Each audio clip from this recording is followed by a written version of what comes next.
Welcome my dear students AB school નવસારીની online lecture સિરીઝની અંદર હું કેજે ગોસ્વામી તમારું સ્વાગત કરું છું. મિત્રો, આજથી આપણે એક નવું ચેપ્ટર સ્ટાર્ટ કરવાના છીએ, ઉષ્માગતિશાસ્ત્ર, થર્મોડાયનેમિક્સ. ક્લિયર? તો આ ચેપ્ટરની અંદર શરૂઆત કરતા પહેલા આપણે જોઈ લઈએ કે આ ચેપ્ટરની અંદર આપણે શું ભણવાના છીએ. ક્લિયર?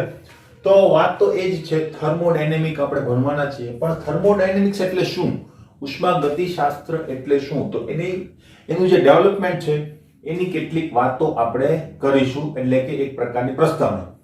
કેટલીક વસ્તુ આપણે ટેક્સ્ટ બુકમાં છે નહીં, બરાબર, પણ એક આપણો બર્ડ સાઇડ વ્યૂ મળી જાય, એટલે કે ઉપરથી એક વ્યૂ મળી જાય કે આખું ડેવલપમેન્ટ કેવી રીતે થયેલું છે. ક્લિયર? તો એના ઉપરથી આપણને વધારે ખ્યાલ આવશે કે આપણે થર્મોડાયનેમિક્સને કેવી રીતે વધુ સારી રીતે ભણી શકીએ. બરાબર? તો શરૂઆત કરીએ. થર્મોડાયનેમિક્સ કેવી રીતે ડેવલપ થયું, બરાબર? તેની જો આપણે વાત કરીએ તો માનવ ઇતિહાસની અંદર બે વખત ખૂબ જ મોટા રેવોલ્યુશન થયેલા છે, એક પ્રકારની ક્રાંતિ. બરાબર? બે મોટા રેવોલ્યુશન થયેલા છે 10,000 વર્ષોની અંદર. બરાબર? તો 10,000 વર્ષમાં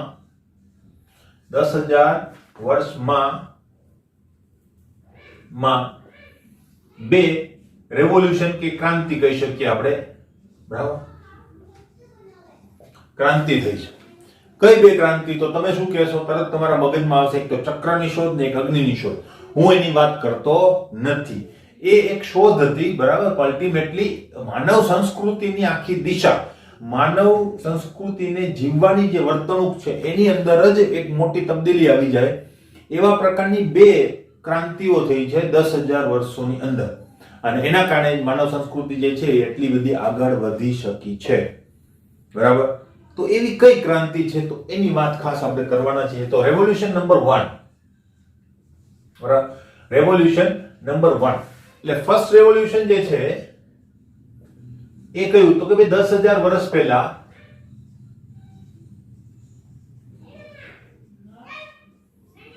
પહેલા માણસના મગજમાં આવ્યું કે અલ્ટિમેટલી આપણે ખેતી પણ કરી શકીએ છીએ. એટલે જે પહેલું રેવોલ્યુશન છે એમાં શું થયું, તો કે ખેતી કરતા શીખ્યા.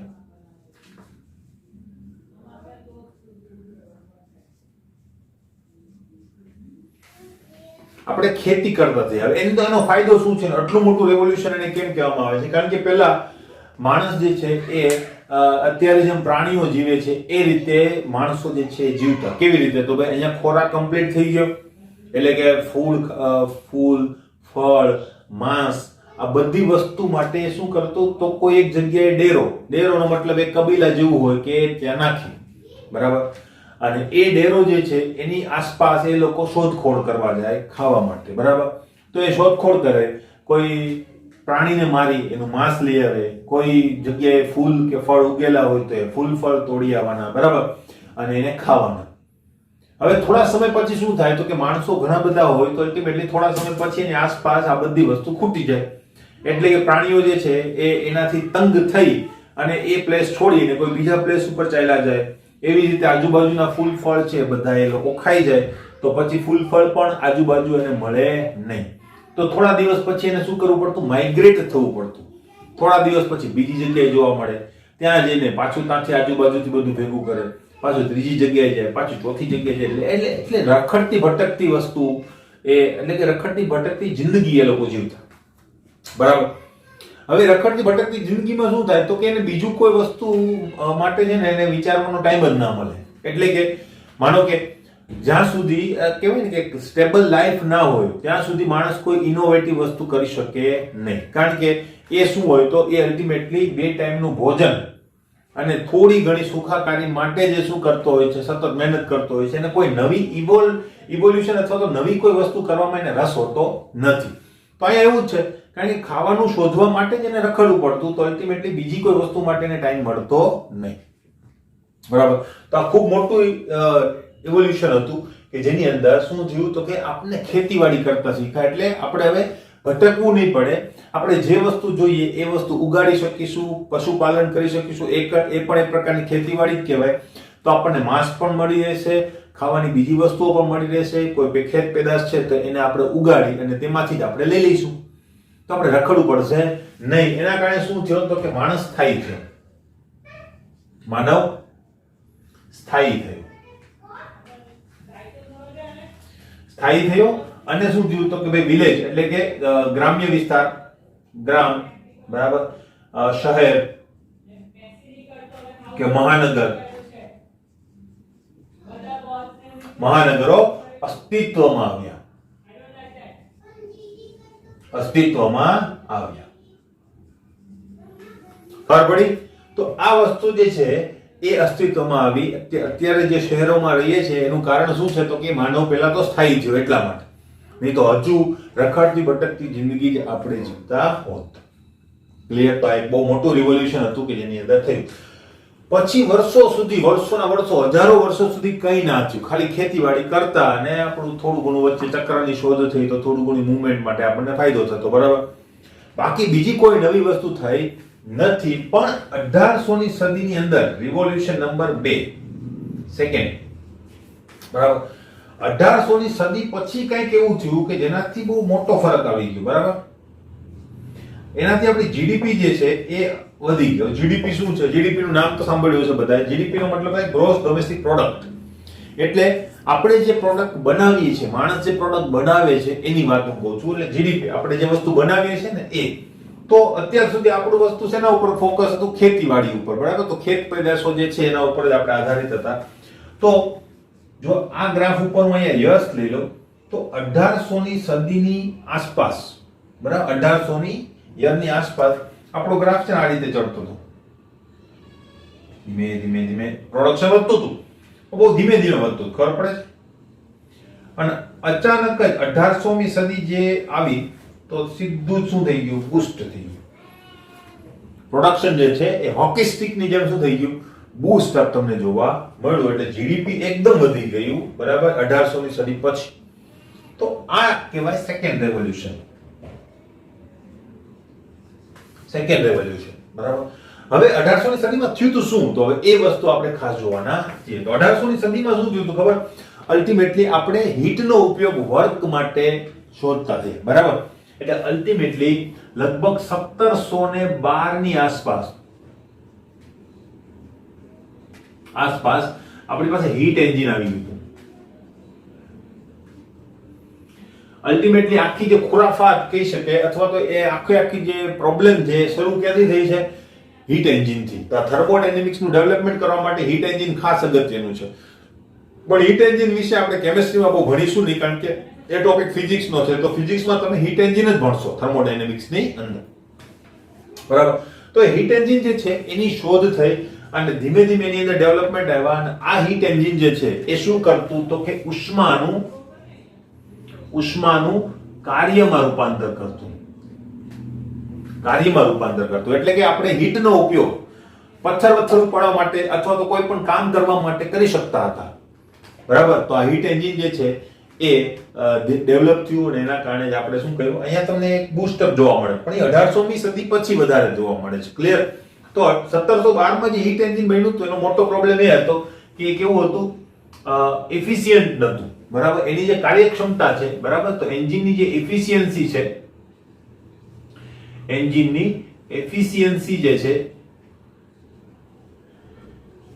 એ ખૂબ ઓછી હતી. ઓછી એટલે કેટલી ખબર? 5 થી 7% જેટલી. 5 to 7%. એટલે કે 95% જેટલી હીટ જે છે એ શું થઈ જતી? એ વેસ્ટ જતી. 5% કામ થતું, બરાબર. તો આનો મોટો પ્રોબ્લેમ એ હતો કે ભાઈ આને તમારે ક્યાં યુઝ થતું? તો આ મોટા ભાગે કોલસાની ખાણમાં યુઝ થતું. કોલસાની ખાણમાં કેમ? તો કોલસો જે છે એ ખાણમાંથી આપણે ખોદીને કાઢીએ તો ખૂબ ઊંડો ખાડો થઈ જાય તો એની અંદર પાણી આવવા માંડે, બરાબર. તો કોલસાની ખાણમાંથી આ કોલસો કાઢવા માટે અંદર જે પાણી ભરાય છે ને એને સતત બહાર કાઢતા રહેવું પડે. તો એ પાણીને બહાર કાઢવા માટે આ કોલસાની ખાણની અંદર આ જે એન્જિન છે એ કામમાં લાગતા. આ એન્જિન જે છે બીજા બિઝનેસ માટે કામમાં નતા લાગતા. કેમ ભાઈ? તો કે ભાઈ આ એન્જિન જે છે એ એટલા બધા કોલસાનો ઉપયોગ કરતા કે એ વસ્તુ બીજે કે ચાલે નહીં. એની ખોરાક એટલે કે એનું જે કોલસો છે એ કોલસાની નજીક જ એ વસ્તુ જે છે એનો ઉપયોગ તમે કરી શકો. તો આ પ્રકારનું હતું. એટલે કોલસાની ખાણમાં સૌપ્રથમ આ સ્ટીમ એન્જિન જે છે એ ઉપયોગમાં આવ્યા. અને એક વસ્તુ બીજી, આ એન્જિનની શોધ એટલે પહેલું જે 1712 ની અંદર જે સ્ટીમ એન્જિન આપણી પાસે આવ્યું હતું એને હીટ એન્જિન ખરેખર કહેવામાં આવતું. તો એ હીટ એન્જિનની શોધ જે છે ને થોમસ ન્યુકોમેન નામના વૈજ્ઞાનિકે કરેલી છે. થોમસ ન્યુકોમેન. ક્લિયર? તો ન્યુકોમેન નામના વૈજ્ઞાનિકે આ શોધ જે છે એ કરેલી છે. અલ્ટિમેટલી સ્ટીમ એન્જિન માટે છે ને જેમ્સ વોટ નું નામ આવે, પણ જેમ્સ વોટ પહેલા પણ આ વિચાર જે છે થોમસ ન્યુકોમેન નો હતો. હવે એવું કેમ થયું એ પણ આપણે આગળ ઉપર જોઈશું. બરાબર? તો આ રીતે આપણી હીટની સૌથી મેઇન પ્રોબ્લેમ શું હતો કે આપણને એક ક્વેશ્ચન ખબર નતો કે ભાઈ આ એન્જિન પાસેથી કેટલું વધુમાં વધુ વર્ક લઈ શકાય, મેક્સિમમ કેટલું વર્ક એની પાસેથી આપણે લઈ શકીએ. આ ક્વેશ્ચન શોધવામાં આપણને સદીઓ લાગી. બરાબર? તો અલ્ટિમેટલી 1712 થી શરૂ કર્યું આપણે. બરાબર? કે જ્યારે હીટ એન્જિન આપણને મળ્યું, હીટ એન્જિન. બરાબર? અને ત્યાર પછી લગભગ 150 વર્ષ જેવો સમય એમ કહી શકાય. બરાબર? એટલે કે 100 વર્ષ કરતા પણ ઉપરનો સમય આપણને લાગ્યો. 1840 માં આપણને ખબર પડી કે વોટ ઇઝ હીટ.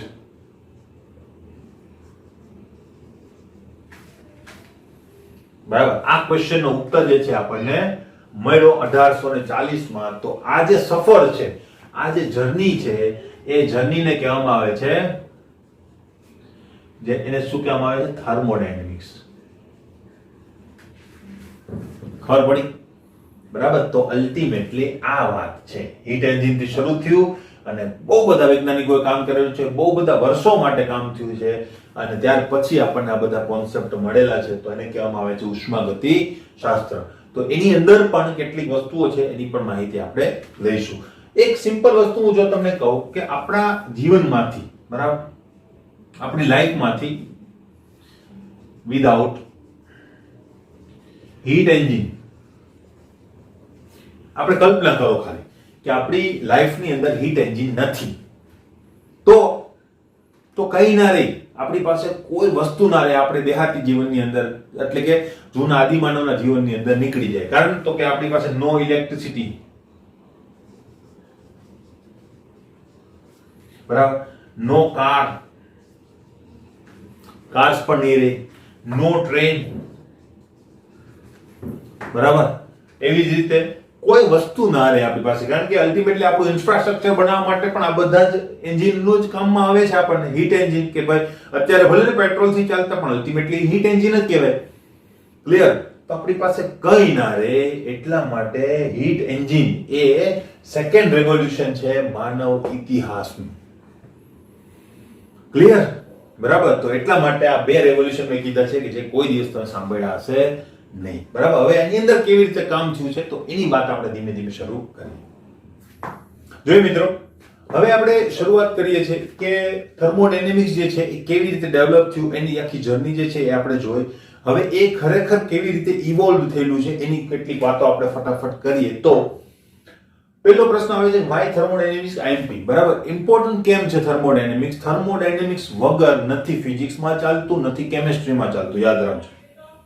તો થર્મોડાયનેમિક્સ કેમ એટલું બધું અગત્યનું છે? તો આપણે અલ્ટિમેટલી શરૂઆત ક્યાંથી કરી હતી? સ્ટીમ એન્જિનથી. બરાબર? શરૂઆત આપણે સ્ટીમ એન્જિનથી કરી હતી, પણ અલ્ટિમેટલી સ્ટીમ એન્જિનના જે લોસ આપણને પતા એટલે કે આપણને જે ખબર પડી, લોસનો મતલબ થાય કે સ્ટીમ એન્જિન કેવી રીતે ચાલે છે એના માટેના જે નિયમો આપણે શોધી કાઢ્યા, ત્યાર પછી આપણને ખબર પડી કે એ જ નિયમો વિશ્વમાં અને આખા યુનિવર્સની અંદર જેટલી રાસાયણિક પ્રક્રિયાઓ થાય છે એ બધાને લાગુ પડે છે.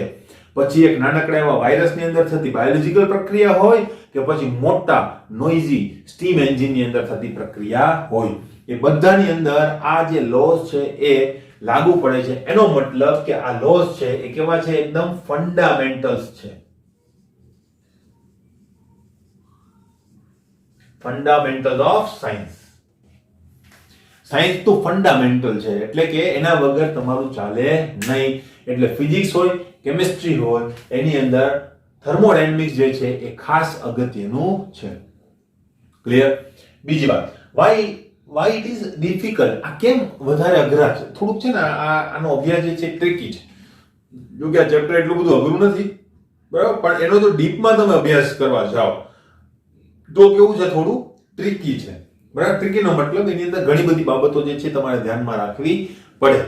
બરાબર. ચેપ્ટર અઘરું છે એમ નથી કહેતો, ચેપ્ટર એકદમ સહેલું જ છે, કઈ ઇશ્યુ નથી, બહુ ઇઝી દાખલાઓ પણ છે આની અંદર. પણ જો ડીપમાં તમે જાઓ તો એ વસ્તુ કેવી થઈ જાય, થોડી ટ્રિકી થઈ જાય. એની અંદર ઘણી બધી વસ્તુઓ તમારે સાથે લઈ અને ચાલવું પડે. તો કેમ એવું છે?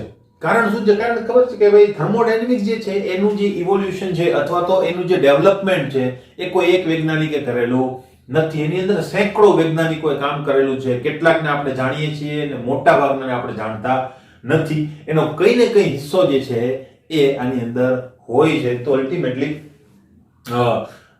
ઘણા બધા વૈજ્ઞાનિકોએ કામ કર્યું છે, પોતાના મગજ મુજબ કામ કરેલું છે. અને આ વસ્તુ શોધવામાં પણ એટલી બધી મુશ્કેલી, મેં તમને કીધું 100 વર્ષ કરતા પણ વધારે સમય લાગેલો છે. તો એ વસ્તુમાં કંઈક તો હશે કે જેના કારણે આટલા બધા વૈજ્ઞાનિકો આટલી બધી મથામણ છતાં પણ 100 વર્ષો પછી એ વસ્તુ મેળવી શક્યા. તો થોડી ઘણી એની અંદર ડિફિકલ્ટી હોવી એ આપણે જોઈ શકીએ કે એ વસ્તુ હોય જ શકે. ક્લિયર? બીજી એક વાત, થર્મોડાયનેમિક્સ છે ને એમ તમને કઈ ગતિના નિયમ ઉપર ન્યૂટોનિયન મિકેનિક્સ જે છે એની જેવું નથી. ન્યૂટોનિયન મિકેનિક્સ તો શું છે, બહુ ફટાફટ એક ન્યૂટન આવ્યો અને એને લગભગ બધી વસ્તુ પોતે શોધી નાખી, 3-4 ઇક્વેશન આપણા હાથમાં આપી દીધા. તો એ જ ઇક્વેશનનો હજુ આપણે ઉપયોગ કરીએ છીએ. બરાબર? એક જ વૈજ્ઞાનિકે ફટાફટ પોતાની લાઈફ ટાઈમની અંદર એક વસ્તુનું કામ કરી નાખ્યું. પણ આ વસ્તુ એવી નથી. બરાબર? કેટલા બધા વૈજ્ઞાનિકો કામ કરેલું છે, એટલા માટે ઘણી બધી થિયરી પણ છે અને ઘણી બધી વસ્તુ એની અંદર ઇન્ક્લુડ છે. એટલે આપણે ખાસ એ વસ્તુ ધ્યાનમાં લેવી પડે. પાછું વધારે પડતું ફંડામેન્ટલ છે.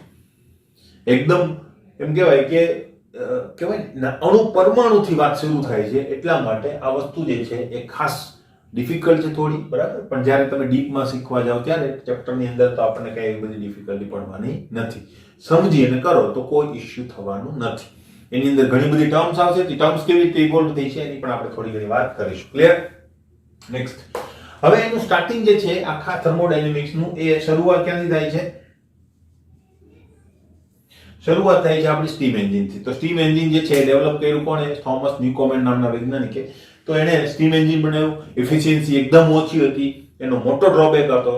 તો એ વસ્તુ માટે પછી બીજા કાર્યો કરવામાં આવ્યા. બરાબર? અત્યારે એન્જિન છે આપણી પાસે, તો એની અંદર પણ સતત ને સતત શું કરતા હોય છે ખબર છે? BS5, BS6. બરાબર? તો આ શું છે? એની અંદર ટેકનોલોજીનું ડેવલપમેન્ટ છે એક જાતનું. બરાબર?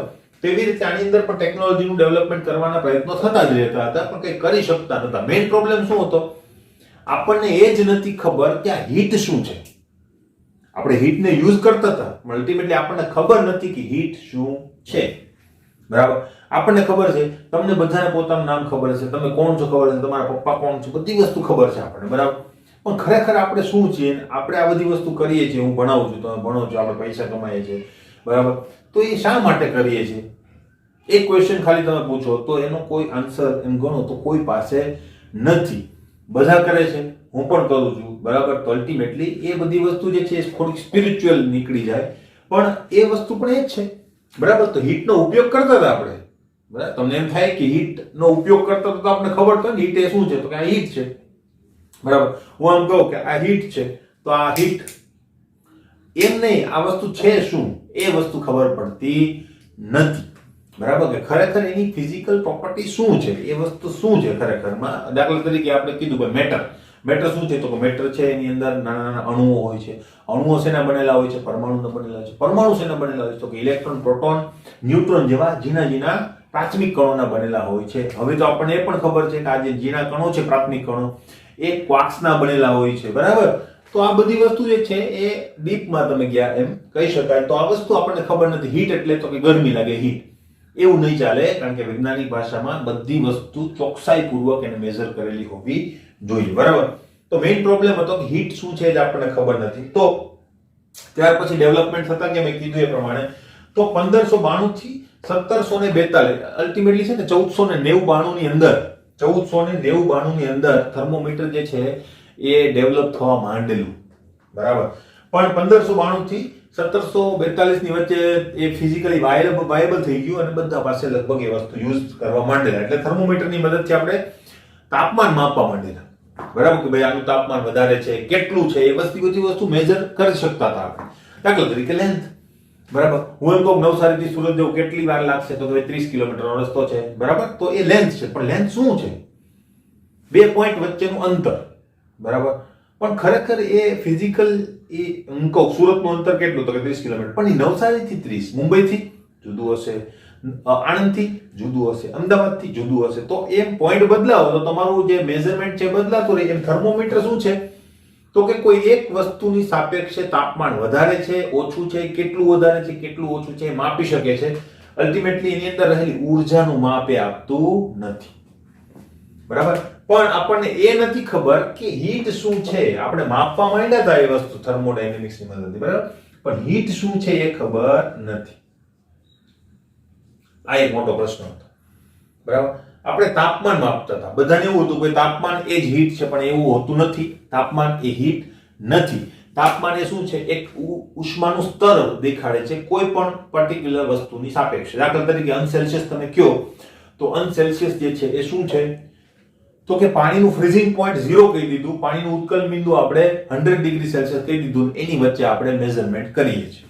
બરાબર, અલ્ટિમેટલી તો એને 100 ભાગમાં આપણે વિભાજિત કરી દીધા. 100 પણ આપણે ધારેલું છે, જો કોઈ 1000 ધાર્યું તો અત્યારે આપણે પાણીનું ઉત્કલન બિંદુ 1000 ડિગ્રી સેલ્સિયસ લેતા હોત અને એની વચ્ચેનું જે મેઝરમેન્ટ છે 1000 પોઈન્ટની અંદર ડિવાઈડ કરેલું હોય. બરાબર, તો આ વસ્તુ આપણા કેમ સબ્જેક્ટિવ છે. ક્લિયર? તો એટલે જ માપક્રમ ઘણા બધા છે. ફેરનહાઇટ લ્યો તો ફેરનહાઇટની અંદર માપક્રમ પાછા જુદા જુદા છે. બરાબર, તો એ રીતે માપક્રમ જે છે જુદા જુદા હોઈ શકે. તો થર્મોમીટર આપણે યુઝ કરવા માંડેલા. પછી જેમ્સ વોટ આવ્યા. જેમ્સ વોટ આવ્યા 1776 થી 82 ની વચ્ચે. જબરજસ્ત માણસ હતો જેમ્સ વોટ. બરાબર, અને જેમ્સ વોટ જે છે એને શું કર્યું તો આનું જે એન્જિન હતું થોમસ ન્યુકોમેનનું જે એન્જિન હતું એની અંદર થોડો ફેરફાર કર્યો. થોમસ ન્યુકોમેનના એન્જિનની કાર્યક્ષમતા કેમ ઓછી હતી તો હું જો એક સિમ્પલ કહી દઉં, ઘણા બધા મોડિફિકેશન ને કરેલા છે, પણ એક સિમ્પલ મોટું મોડિફિકેશન જો કહું તો થોમસ ન્યુકોમેનનું એન્જિન જે છે ને એ એક જ સિલિન્ડરની અંદર શું કરતું, એ એક જ સિલિન્ડરની અંદર જ એ ગેસને એક્સપાન્ડ કરતું જેનાથી પિસ્ટન ઉપર જતો, અને એ જ સિલિન્ડરની અંદર ગેસને કમ્પ્રેસ પણ કરતું અથવા તો એને કન્ડેન્સ પણ કરતું એક જ સિલિન્ડરની અંદર. બરાબર, તો જેમ્સ વોટે ખાલી એક નાનકડો એવો ફેરફાર કર્યો કે ભાઈ એને શું કીધું કે ભાઈ આ જે ઠારણ વ્યવસ્થા છે એટલે કે ગેસને કન્ડેન્સ કરવાની વસ્તુ છે ને એને શું કરી દો એક જુદા પાત્રમાં કરીએ. આટલી વસ્તુનો ફેરફાર કરવાથી આની કાર્યક્ષમતા જે છે એ જબરદસ્ત બૂસ્ટ અપ થઈ ગઈ. બરાબર, અને એ વસ્તુ જે છે ઇન્ડસ્ટ્રીયલી વાયેબલ બની ગઈ. એટલે પછી ઇન્ડસ્ટ્રીની અંદર આપણે એને ફિટ કરવા માંડ્યા, કારણ કે પહેલા તો કોલસો એટલો બધો જોઈતો, હવે ઓછા કોલસામાં વધારે હીટ અને વધારે કાર્ય ઉત્પન્ન થઈ શકે એટલે એ વસ્તુ ઇન્ડસ્ટ્રીયલી વાયેબલ બની. બરાબર, અને એના કારણે ઇન્ડસ્ટ્રીયલી વાયેબલ બની, એના કારણે પેલો જે ગ્રાફ છે હોકી સ્ટિક જેવો થઈ ગયો, જેના કારણે શું થયું ઉત્પાદન જે છે એ જબરજસ્ત બૂસ્ટ અપ થઈ ગયું, વધી ગયું. બરાબર, હવે ઇન બિટવીન, બરાબર, હજી પ્રશ્ન તો એનો જ છે કે વોટ ઇઝ હીટ. હીટ નથી ખબર આપણને. બરાબર, ઇન બિટવીન એક કેલોરીફિક થિયરી જે છે એ ડેવલપ થતી હતી અને એ જોર પકડતી હતી કેલોરીફિક થિયરી. આ થિયરીની અંદર શું હતું કે હીટ શું છે એના માટે કંઈક અર્થઘટન આપવામાં આવેલું હતું ફ્રેન્ચ વૈજ્ઞાનિક લેવોઝિયર દ્વારા. બરાબર, તો આ ફ્રેન્ચ વૈજ્ઞાનિક લેવોઝિયર જે છે, બરાબર, એના દ્વારા આ જે છે એ એના માટે શું થિયરી આપવામાં આવી હતી, એને એમ કીધું હતું કે ભાઈ હીટ જે છે, ઉષ્મા જે છે એ શું છે તો કે એક પ્રકારનું ફ્લુઇડ છે. જેમ પાણી આપણી પાસે છે ફ્લુઇડ, એની જેમ શું છે એક પ્રકારનું ફ્લુઇડ છે. જેમ પાણી આપણે એક બકેટમાંથી બીજી બકેટમાં રેડી શકીએ છીએ એમ હીટ પણ આપણે શું કરી શકીએ છીએ એક પાત્રમાંથી બીજા પાત્રમાં, એટલે એક વસ્તુમાંથી બીજા વસ્તુની અંદર શું કરી શકીએ છીએ આપણે ટ્રાન્સફર કરી શકીએ છીએ લાઈક લિક્વિડ. એટલે એને ફ્લુઇડ કહેવામાં આવ્યું અને લેવોઝિયરે જ એને નામ પણ આપી દીધું હતું કેલોરીફિક ફ્લુઇડ. કેલોરીફિક ફ્લુઇડ આવું નામ પણ આપી દીધું, એને નામકરણ કરી નાખ્યું. વર્ષો સુધી આ થિયરી ચાલી, પણ ત્યાર પછી તરત જ રમફોર્ડ નામનો એક વૈજ્ઞાનિક હતો કે એને એના ઉપર એટેક કરવાના શરૂ કરી દીધા. બરાબર, એટેક એટલે આ થિયરી ઉપર એટેક કરવાના શરૂ કરી દીધા. બરાબર, એના પોતાના એક્સપેરિમેન્ટલ રિઝલ્ટના આધારે. દાખલા તરીકે રમફોર્ડે એક વસ્તુ કીધી કે આ મારા હાથ છે આમાં કેલોરીફિક ફ્લુઇડ નથી, અત્યારે મારે કેલોરીફિક ફ્લુઇડ એડ કરવા માટે શું જોઈએ તો કે કોઈ બીજો હીટનો સોર્સ જોઈએ, એટલે મારામાં કેલોરીફિક ફ્લુઇડ આવશે. બરાબર, પણ હું એવું કઈ નથી કરતો, હું શું કરું મારા હાથને રબ કરું આ રીતે. બરાબર, તો પણ હાથ ગરમ થાય છે. બરાબર, તો આમાં ક્યાંથી કેલોરીફિક ફ્લુઇડ આવ્યું, આમાં ક્યાંથી કેલોરીફિક ફ્લુઇડ આવ્યું? મેં તો કોઈ વસ્તુ એડ કરી નથી, મારા હાથ એના જ છે, મેં ખાલી ઘસ્યા અને એમાં હીટ ઉત્પન્ન થઈ ગઈ. બરાબર, તો એનો જવાબ લેવોઝિયર પાસે નહોતો અને એ વસ્તુ શું થઈ ગઈ, કોલેપ્સ થઈ ગઈ. એક વસ્તુ આંખ માટે કહી દઉં, ફ્રેન્ચ રેવોલ્યુશન જ્યારે થયું, બરાબર, ફ્રેન્ચ રેવોલ્યુશનનો મતલબ આપણે જેમ અહીંયા સત્યાગ્રહ અને આંદોલન થયા એવી રીતે ફ્રેન્ચ રેવોલ્યુશન જ્યારે થયું ત્યાર પછી લેવોઝિયરને ફાંસી આપી દેવામાં આવી હતી, બરાબર. કેમ તો કે ભાઈ ઓપોઝિટ પાર્ટીની અંદર હશે એટલે લેવોઝિયરને બિચારાને ફાંસી દઈ દેવામાં આવી હતી. તો એની જે વિડો, એની જે વિધવા હતી એની સાથે રમફર્ડે મેરેજ કરેલા હતા, બરાબર. એટલે આને ભલે આની જે થિયરી છે એને કોલેપ્સ કરી નાખેલી હતી પણ એની જે વિડો હતી એને પણ આશરો કોણે આપેલો હતો, આ રમફર્ડ નામના વૈજ્ઞાનિકે આપેલો હતો. એટલે એમ ગણો તો વૈજ્ઞાનિકોની અંદર એવી દુશ્મની હોતી નથી, એકબીજાને મદદરૂપ થવાની જ ભાવના હોય છે. કારણ કે થિયરી ખરાબ હતી તો અલ્ટિમેટલી એના ઉપર એનો એટેક જે છે એ વ્યાજબી હતો અને આપણને અત્યારે એ થિયરી નથી ભણવા મળતી ડ્યુ ટુ ધીસ, બરાબર, કે ભાઈ આ થિયરી વધારે એક્સપ્લેનેશન આપી શકતી નથી. પણ એનું નામ તમને ખબર છે, ખબર ને, કેલરી નામ જે છે આપણે યુઝ કરીએ છીએ ઉર્જાના એકમ તરીકે, તો એ અહીંયાથી આવેલું છે, કેલોરીફિક ફ્લુઇડ ઉપરથી. નેક્સ્ટ 1882 ની અંદર ચાર્લ્સ ગેલ્યુસેકના નિયમો આપણને ખબર હતી, એટલે કે રિલેશન બિટવીન તાપમાન અને કદ વચ્ચેનું રિલેશન, દબાણ તાપમાન વચ્ચેનું રિલેશન, આ બધી વસ્તુ આપણને ધીમે ધીમે 1882 ની આસપાસ ખબર પડવા માંડેલી. ત્યાર પછી 1824 માં આવ્યો સાદી કાર્નોટ. આને કહેવામાં આવે છે થર્મોડાયનેમિકનો પિતા, બરાબર. મેઇન જે આ ક્વેશ્ચન હતો એ ક્વેશ્ચનનો ઉત્તર જે છે એ થોડા ઘણા છે આપી શક્યો અને એક્સપ્લેનેશનમાં ખૂબ જ સારી એવી પ્રગતિ એને કરી હતી. મેઇન પ્રશ્ન શું હતો, what is the efficiency of the steam engine, બરાબર. તો સ્ટીમ એન્જિનની એફિશિયન્સી શું છે એ જ વસ્તુ ખબર નથી, તો એનો જવાબ આને આપ્યો. એની આવે છે કાર્નોટ સાયકલ, કે જે ફિઝિક્સમાં તમે ભણશો તો સાદી કાર્નોટે કીધું કે ભાઈ અલ્ટિમેટલી સ્ટીમ એન્જિન કેટલું કાર્ય કરી શકે વધુમાં વધુ, એનું માપ શું, કોઈ પાસે એનો જવાબ નતો અને જવાબ વર્ષોથી નતો કોઈ પાસે, બરાબર. આટલા વર્ષોથી તો નતો જ, કારણ કે 1712 માં એ વસ્તુ ઇવોલ્વ થઈ ગઈ ત્યાં, બરાબર. 1712 થી આવી ગયું 100 વર્ષ અને 12 વર્ષ બીજા, આટલા વર્ષોનો સમય નીકળી ગયો પણ કોઈની પાસેનો આન્સર હતો નહીં. તો સાદી કાર્નોટે ખૂબ જ નાની વયે એક બુક લખેલી હતી અને એને જબરજસ્ત ઇમ્પેક્ટ કરી દીધી આખા વિશ્વની અંદર. તો એની અંદર એને સમજાવેલું હતું કે કોઈ પણ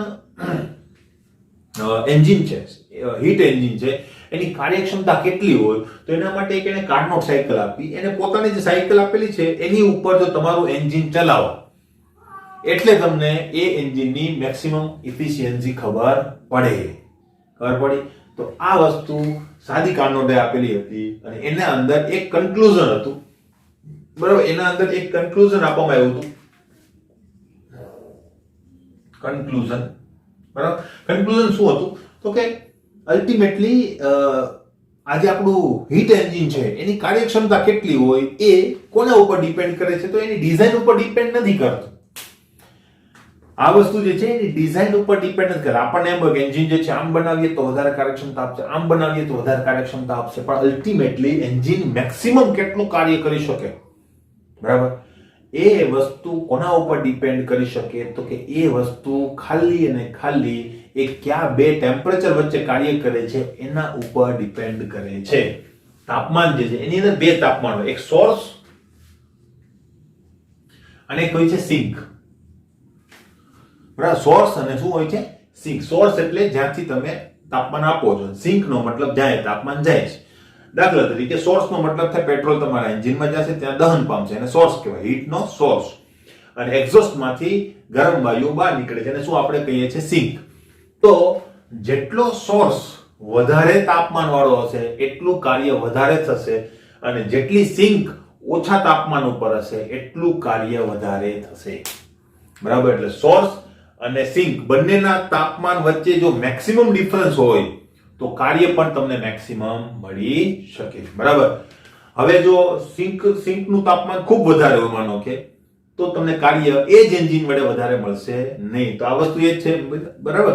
યુએસએ છે, ઠંડા પ્રદેશો જે છે એની અંદર તમને કાર્યક્ષમતા વધારે મળે, એવરેજ વધારે મળે. કેમ?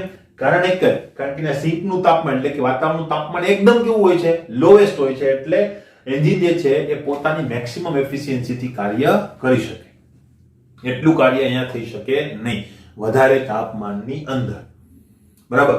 તો આ કન્ક્લુઝન સાદી કાર્નોટ આપ્યું. સાદી કાર્નોટ ખૂબ નાની વયની અંદર એક્સપાયર થઈ ગયેલા, પણ અલ્ટિમેટલી એને કોલેરા થયો હતો અને એક્સપાયર થઈ ગયેલા, બરાબર. લગભગ 32 વર્ષની ઉંમરમાં જે શું થઈ ગયા હતા, એક્સપાયર થઈ ગયેલા હતા, બરાબર. બટ એને બહુ મોટી ઇમ્પેક્ટ આખા વિશ્વના વૈજ્ઞાનિકો ઉપર પાડી. અને જે મોટો પ્રશ્ન હતો હીટ એન્જિનની એફિશિયન્સી, કે જેના ઉપરથી બીજી બધી વસ્તુ મળવાની હતી, એના માટેનો એક માર્ગ અને એક આઈડિયા એને પૂરો પાડેલો હતો. એટલે એને થર્મોડાયનેમિક્સનો પિતા કહેવામાં આવે છે. ક્લિયર? પછી ત્યાર પછી 24 થી 1840 વર્ષની આસપાસ ઘણા બધા આપણી પાસે નિયમો આવી ગયેલા હતા, ઘણા બધા આપણી પાસે ટૂલ્સ આવી ગયેલા હતા. તો જૂલ, મેયર અને બીજા કેટલાક વૈજ્ઞાનિકો એક એક્સપેરિમેન્ટલ કાર્ય કરી રહ્યા હતા. એ લોકોનું ઓબ્ઝર્વેશન શું હતું કે એનર્જી જે છે એ બીજી એનર્જીની અંદર ટ્રાન્સફર થઈ રહી છે. દાખલા તરીકે આપણે હમણાં વાત કરીએ એ પ્રમાણે જો હાથને ઘસીએ તો હાથ હલાવો છું, એનો મતલબ આ શું થાય છે? મિકેનિકલ વર્ક થાય છે, બરાબર. તો આ મિકેનિકલ વર્ક જે છે એ હીટમાં કન્વર્ટ થઈ ગયું, બરાબર. એવી જ રીતે બેટરીની અંદર ઇલેક્ટ્રિકલ એનર્જી હીટમાં કન્વર્ટ થઈ ગઈ. ઇલેક્ટ્રિસિટીને તમે પંખાની અંદર આપો તો મિકેનિકલ એનર્જીની અંદર કન્વર્ટ થઈ ગઈ. એટલે એક એનર્જી બીજી એનર્જીની અંદર શું થતી હતી? કન્વર્ટ થતી હતી. તો આવા ઓબ્ઝર્વેશન, આવા એક્સપેરિમેન્ટ ઉપરથી અંતે એક કન્ક્લુઝન આવી ગયું કે ભાઈ ખરેખર હીટ શું છે. તો આ 100 વર્ષ ઉપરના સમયની મહેનતનું ફળ એ એકદમ દાળ નીકળ્યું. તમને એમ થશે છેલ્લે બહુ મોટું જબરજસ્ત ખાવાનું આપવામાં આવશે, બરાબર. મોટે પાયે આપણે પાર્ટી કરવાની છે અને છેલ્લે એ પાર્ટીની અંદર જો તમને ખીચડી અને દાળ મળે તો ખબર પડી તો આપણું મગજ જાય કે નહીં? તો અહીંયા પણ એવું જ થયું છે. અલ્ટિમેટલી આટલી બધી મહેનત પછી ખબર પડી કે હીટ એ બીજું કઈ નથી, એક પ્રકારનું એનર્જીનું સ્વરૂપ છે. શું છે? એનર્જીનું સ્વરૂપ છે. ઘણી વખત આપણે એવું કહેતા હોય કે ભાઈ હીટ ઇઝ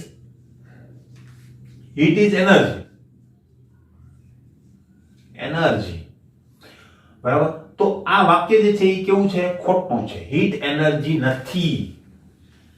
તમને તરત કોન્ટ્રાડિક્ટ થશે, બરાબર, કે સર હીટ તો એનર્જી જ છે, બરાબર. ભાઈ એમ તો વર્ક પણ એનર્જી છે, ખબર પડે છે. હીટ એનર્જી નથી, પણ હીટ ઈ શું છે? વર્ક છે. આવું કહેવામાં આવે છે. હીટ ઇઝ વર્ક અને વર્ક ઇઝ હીટ, બરાબર. આ વાક્ય જે છે એ સાચું છે. એનો મતલબ શું છે? તો કે વર્ક ને હીટ છે શું? તો વર્ક એન્ડ હીટ બંને શું છે? તો કે બંને એક મોડ ઓફ ટ્રાન્સફર એનર્જી, એટલે કે એક વ્યવસ્થા છે, એક જરિયા છે, અથવા એમ કહી શકીએ કે એક આપણી પાસે ટૂલ છે એનર્જીને ટ્રાન્સફર કરવા માટે. એટલે જેમ મેં કેમ કીધું કે ભાઈ કોઈ વર્ક કરીએ, બરાબર, હું માનો કે આને ધક્કો મારું તો એ શું થશે? ખસશે, બરાબર. તો મેં મિકેનિકલ એનર્જી દ્વારા ઉર્જા મારી ઉર્જામાં ટ્રાન્સફર કરી. તો એ હીટ પણ શું છે? તો કે હીટ પણ એક પ્રકારની શું છે? એ જ વ્યવસ્થા છે. હીટ આમાં તમે આમ કરો એનો મતલબ આની એનર્જી, આની અંદર જે ફ્યુઅલ છે એની એનર્જી કોઈ બીજી વસ્તુની અંદર તમે ટ્રાન્સફર કરી શકો. આ ટ્રાન્સફર થઈ ગઈ, ખબર પડી? તો હીટ એ શું છે? એક મોડ ઓફ ટ્રાન્સફરિંગ એનર્જી છે. જેમ વર્ક પણ એક મોડ ઓફ ટ્રાન્સફરિંગ એનર્જી છે, એમ એનર્જીને કન્વર્ટ કરવા માટેનો એક ટૂલ છે. હીટ બીજું કઈ વસ્તુ છે નહીં. જેવું વર્ક હતું એવું જ હીટ છે. એટલે હીટને તમે વર્ક કહી શકો, વર્કને તમે હીટ કહી શકો. અને આવી એક થિયરી આપણે ભણવાની પણ છે. ક્લિયર? બરાબર. તો આ હતી આખી સફર કે જેની અંદર થર્મોડાયનેમિક્સ જે છે એ ધીમે ધીમે ઇવોલ્વ થયું છે. મેં બહુ ફાસ્ટ ફોરવર્ડ કરેલું છે અને તો હજુ કેટલું બધું કામ થયેલું છે. લેટેન્ટ હીટનો કોન્સેપ્ટ છે, બહુ બધી વસ્તુ છે. પણ એ બધી વસ્તુ જો આપણે કરીશું તો અલ્ટિમેટલી લેક્ચર પણ લાંબો થઈ જશે અને એ વસ્તુ જે છે ઇન્ટરેસ્ટિંગ છે, પણ આપણે એ વસ્તુ પૂછાતી નથી, બરાબર. એટલા માટે પણ આ વસ્તુ જો જાણીએ તો આપણને ખબર પડે ખરેખર થર્મોડાયનેમિક્સ ઇવોલ્વ કરવામાં કેટલા બધા વૈજ્ઞાનિકોનો ફાળો છે.